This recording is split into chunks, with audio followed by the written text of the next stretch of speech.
Welcome, everyone, and thanks for listening to the Instructor's Kit Bag, a podcast for all educators based out of Army Logistics University in Fort Lee, Virginia.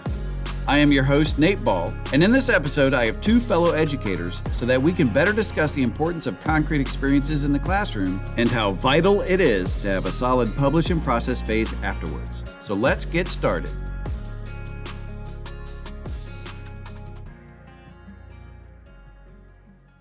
Okay, so joining me now is Keith Ferguson and Mustafa Abdullah, and I just want to have you just introduce yourselves to our audience and what you do here at Army Logistics University, and then we can really get into some really good practices of concrete experience in publishing and process. I am Keith Ferguson. I have been an educator my entire life, working with the Army as a second career. I have taught in schools in New Hampshire, Virginia, and Bolivia. So that's my educational background. When I came to ALU, I started out as an instructor, and that is where my passion lies.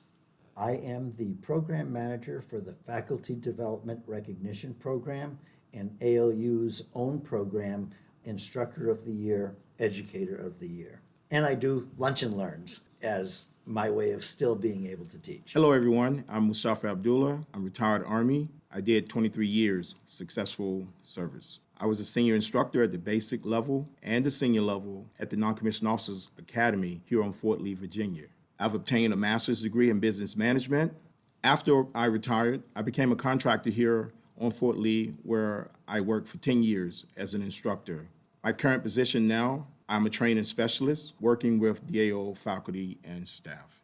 So needless to say, I'm joined by two individuals who are very adept at not just teaching and instructing, but what concrete experiences can mean to them. And so why not have a chat with them as we're talking about this, and to all of you about not just concrete experience, but publish and process. But before we get into that, I just wanted to remind everyone that in the previous episode, I talked about the Experiential Learning Model. And that's where we're pulling the concrete experience and the publish and process from. They're the first two phases of 5 total phases. It goes concrete experience, publish and process, generalize new information, develop and apply. And in the Army, what we have generally in a lesson plan is we have what's called the 5-part lesson plan. 5-part lesson plan is administration, introduction, presentation, summary, and evaluation. And within the introduction, it's actually broken sort of into 2 separate sections, a motivator and an instructional lead-in. And if you were to do a sort of comparison of between Experiential Learning Model and the 5-part lesson plan, the motivator would be more akin to a concrete experience, while the instructional lead-in is more akin to publish and process. And what we're going to do, gentlemen, is we're going to focus on concrete experience and talk a little bit about publish and process. Talk about why you think a concrete experience is so important in the classroom. I think that the concrete experience kind of sets the tone for the class in and of itself, but you're trying to get the student to be engaged right from the start, and that engaging thing is related to the actual lesson plan you're presenting. I also agree with that, but I also think that a concrete experience is something that is used to either evaluate the learner and figure out where's that gap within their learning and the lesson plan itself, so you can kind of gauge where your learners are. Am I actually giving them a new experience, or am I reinforcing a standard or experience that they already have? But we don't know that until we expose them to a concrete experience. So according to just the Army Learning Model, well, specifically the Army Experiential Learning Model, the concrete experience serves as a trigger related directly to experience and knowledge, serves as a focusing mechanism for the lesson that follows and as a support for teaching new content, but it also appeals to the student's effective domain behavior of valuing. Really, that's the motivator portion of the 5-part lesson plan. As Keith, you just said, we are trying to hook them in, get them to value something they may not know. And of course, Mustafa, I think like you said, it does help as a sort of, does anybody have any experience with this? And will that affect my lessons or how I present information later? Okay, so my question to you two then is, what are some different formats you've used to initiate a concrete experience in the classroom? Well, for us, the main 3 that we normally see is videos, scenarios and pictures that they use to trigger the thought process of the learners. I actually try to use something that gets in their face. And that may not be a good technique, but that's the way that I usually do it. I have been known to play music, but I try to stay away from the visual. I stay away from jokes. It is something that I do, and usually it involves something physical because that grabs attention. For me, I also like to use some sort of activities because I do like the visual. I do like the get it in your face sort of thing, but I also like sort of like an activity that isn't just necessarily an individual student activity, but either a 2 or 3 person activity. That also helps as an icebreaker, especially if it's the first thing of the day, gets them up and moving, gets them doing stuff. So I also like that as a concrete experience, but you certainly aren't limited to anything we just said. One of the things that I think is really crucial to the development of concrete experiences is to try something new, and if it doesn't work, don't do it again. I used Jimi Hendrix' Star Spangled Banner to get people in the mood of something. It was an absolute failure. So I tried it twice. First time I said, well, maybe I didn't do it well. Second time, yuck. And so never did it again after that. What are sort of the defining factors that really will determine your concrete experience and which method you go with? Well, I think it's depending on the students now, when they're having to present what they're comfortable with. Again, starting off, as pretty much those novice type instructors, they're really going to go with something that they think would actually get their bang for their buck, if you will, when it comes to that concrete experience. Because to them, if it don't work, they might necessarily not have the skill set to continue what they were trying to do if they start off with a bad concrete experience. That's why I say normally we see videos, those scenarios, or pictures to try to trigger the thought process of the learners that they're teaching. I use music a lot rather than video. That they will either come into the class, even, during that period of they're just being there and getting to class on time, I might have a piece of music playing that is actually part of that concrete experience. Concrete experiences can also be determined then by your target audience, length of time, right? You can have an amazing concrete experience, but if it takes 30 minutes, but you don't have 30 minutes, you may need to restart or reset your ways. And also, I guess, anything technology-based, just always assume technology is going to fail, as it does. And what would you do outside that? Well, a lesser concrete experience that we've seen, or I have seen personally, is that the learners would actually create a problem in the concrete experience, something that's going to build upon later in their lesson plan. So sometimes they do try to have a little fun, whereas they would probably have a puzzle or something of that nature, some type of equation or some type of mathematical problem, something that they would have to solve for the X. One other thing that I think, though, and you already have touched on it, but the need for the concrete experience to actually be a very short duration of time. I have seen people put a quote on the screen, and they say, I want you to look at this quote and think about it, and they spend 2 minutes looking at a single line. That's way too long. They should be able to say, I want you to look at this quote, think about it, and then tell me about it. And that takes all of 20 seconds at the most, or 10 seconds. Yeah, I agree with that, because also the concrete experience is about achieving a buy-in. So we definitely want to achieve a buy-in, and sometimes time is a factor. So you definitely would want to, again, I use the term bang for your buck, if you will. You want to target up, target down, as we would say. Basically giving them that experience, spending just the right amount of time, because students will lose interest if you carry out your concrete experience too long, and then you might lose value in your buy-in. A lot of concrete experiences I like to use tend to be more discussion-based. And so, as with anything, right, that can go on for as long as you need it to, but for me, sometimes I'm so invested in what we're all talking about, and I'm interested in what everyone's talking about. Next thing you know, 15 minutes has passed. And if I have that time, great. And if I budgeted for that time, great. But if I haven't, okay, we're going to have to speed things up or do something else. So that would be our concrete experience. Publish and process, which is the second phase of ELM, the Experiential Learning Model, if you were to compare it to our 5-part lesson plan, would be our instructional lead-in.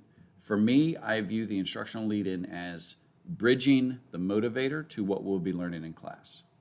You have a concrete experience, whatever that experience may be, and then that publishing process is, what did you just go through? Let's talk about it, and here's our bridge to get to our content that is really going to have something to do with what your concrete experience is about in some form or fashion. So how important do you think that publishing process really is?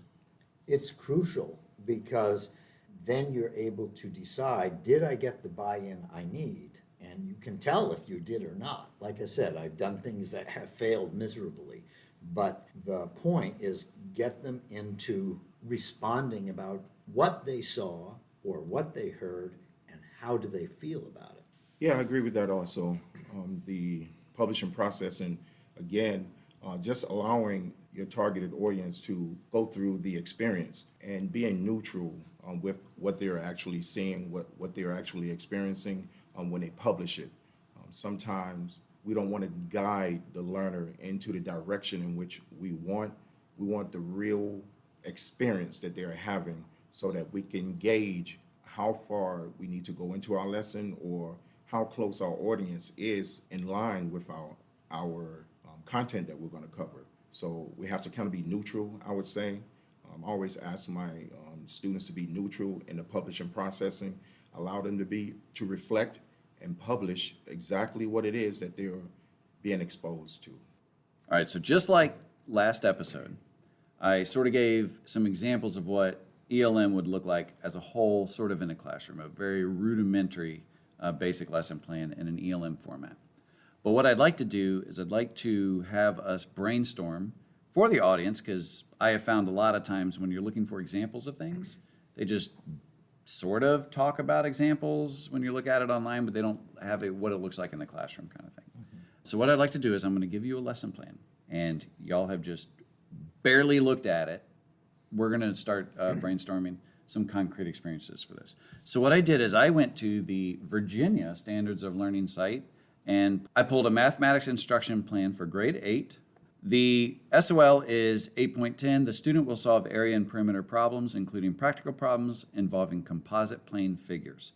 If my listeners haven't done 8th grade in a while, basically all it is you have a square, and if you added a rectangle to it, or if you added a triangle to it, or multiple, right? It's just basically multiple shapes and how to find areas and perimeters in that. Let's talk about some good concrete experiences to get 8th graders, mind you, because we have to think about our target audience. How would we change a concrete experience from 8th graders to now we're teaching senior leadership, Army Logistics University, soldiers, the same thing? Or would we change our concrete experience? So let's go ahead and talk about concrete experience or motivator for composite figures, area, and perimeter for 8th graders. Do you have an idea, Keith? It's interesting, the question you posed, though, because I probably would change the concrete experience for an 8th grade audience versus an adult audience. Okay. I probably would make that change because they're not the same. So yes, you do need to be very aware who you are talking to. I usually take something out of my own life. I remodel and restore old houses. And so I might show them a picture and show them something that might be odd about the building or something like that, and have them say, well, what would you do here, or something like that. So something that's a weird structure portion of a house or something like that. Yes. Okay. I probably would have maybe a pic collage of different shapes on it, and then also possibly showing like different houses and how they're structured as well. It would be something I would probably try. Okay. I am going to also stick with the house theme, but because I like to do a little bit more discussion-based stuff and storytelling type things, surprise, surprise, I would talk about spite houses. And for those of you who don't know, spite houses, essentially they are houses built to spite somebody, whether it be the local government, their neighbor, or whatever. They might build a house simply to block sunlight, a view. One of my favorite examples of this is in Alameda. It's called the Alameda Spite House in the San Francisco Bay Area. And basically what happened was his local government, this guy wanted to build a dream house, right, on a plot. The local government said, well, actually, we're going to take that and build a street on it. And his next door neighbor was cool with it. He wasn't cool with it, obviously, right? He's given up most of his land. And the neighbor was pretty much a jerk about it. So what he did is he only had a little sliver of land. So he built a house which was 20 feet high, enough to block upper level windows of the next house. It was 54 feet long, but it was 10 feet wide. So this is a livable house, but it's 10 feet wide. And so he took these composite shapes in areas of whatever parcel of land he had left, and because his neighbor was such a jerk about it as well, he decided to build a house that pretty much ruins the view of that entire section of his neighbor's house. You can't see anything but the house next to him, which is, maybe 5 feet distance between the two. So I would probably talk about spite houses, because it's 8th graders, right? Just like social media and everything going on now, people like spite. We like to see how somebody's being a jerk or how you deal with what you may think is a jerk. So that's how I would go with 8th graders. But okay, let's talk about then if it was senior leadership, like here at Army Logistics University, would your concrete experience change? As I said, it would, and I have to kind of hear some other ideas because I'm not sure how I would present that lesson to senior leadership. So I would be open to ideas. I would probably try to create possibly a scenario just enough to probably capture the mindsets of different people in the targeted audience, and see if anybody can catch on. And if they're thinking from a group perspective, then possibly somebody's aha moment might kind of gravitate to that next person and try to achieve a buy-in that way. Okay. I was sort of thinking of recarpeting rooms.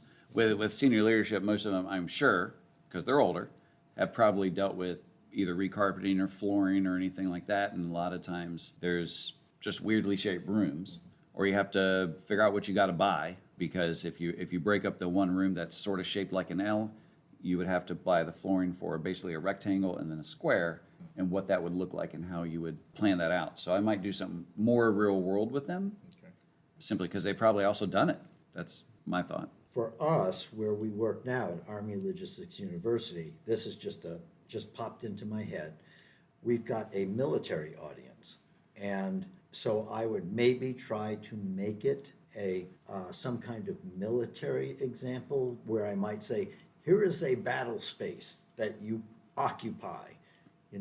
How large is that in square footage, or and that would be odd sizes, but maybe they could relate to that better. Okay. Yeah, I would agree with that.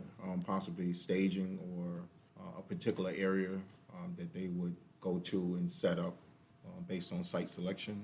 Possibly go and see how far out it would be considered that perimeter or sectors that would be guarded, and then try to break that up into whose particular section would be where within that particular perimeter that's been outlined. Offhand, we've talked about buildings or land space. Can you think of an idea that would be away from building? Anything else that just pops into your head to grab this adult audience? I would say possibly a map. Also, just something of a picture, where you can see the map itself, and the particular areas that are scoped out, depending on those areas or that we would be, as far as military, be accessing or using, where you can see a bigger picture. And normally maps already have things sectioned off, and so you would get your shapes and irregular shapes and things of that nature as well from that. Or maybe like even just a plot of land that you Yes. have to mow. How much would you have to mow based on this, and how much, if you were to charge X amount of money for X amount of area or whatever, what would it be for these different weird sort of composite shapes? How would you break that up? That's a really That's a great good one. Yeah, that's a good one. I hadn't thought of that at Oh, all. well, thanks. I appreciate it. I think it's really good to brainstorm ideas with people because you may see something you've never seen before or never considered and go, that might work. Right. And I'm sure anybody listening to this has probably already thought of several ideas and we're like, why aren't they talking about this? This is an easy one. And that's great. And that's why you talk to other people, because people obviously think differently from one another. And it is so very important because it definitely can breathe life into a lesson that you may have taught over and over and over again, and you're getting a bit bored. People know when you're getting bored, when you're going through the same motions. you have the same jokes. Like that happens to me. I would have the same jokes when presenting some lessons before. And yes, it's a new audience, but it's still the same joke. And so, if something doesn't work repeatedly, just try something different. Or just, it definitely for me, injects a little bit of new life into things. All right, well, thank you, gentlemen. I appreciate it. Keith Ferguson and Mustafa Abdullah here at Army Logistics University. We have been talking about concrete experience and, of course, the publish and process phases of the experiential learning model. No, I just want to thank you for the opportunity to share with the audience and to even share just ideas with you guys in a real way. I also want to thank you as well for allowing me the opportunity to be a part of this. All right, I think then we'll just wrap up. Done and dusted. We'll pat ourselves on the back, high fives all around. And for our listeners and fellow educators, concrete experience for us is extremely important. Please put the time into it. Please be purposeful with it. If you can, get those students engaged, because the concrete experience is a student-centric phase of ELM. If you're still having issues with it, or you're just not, some people they know how to adapt things, but not necessarily the creation portion. Talk with your fellow educators. See if they've got something in their brain spaces. That's it. We'll wrap up this episode. Thank you for listening to the Instructor's Kit Bag. Never stop learning, never stop teaching, and never stop learning how to teach.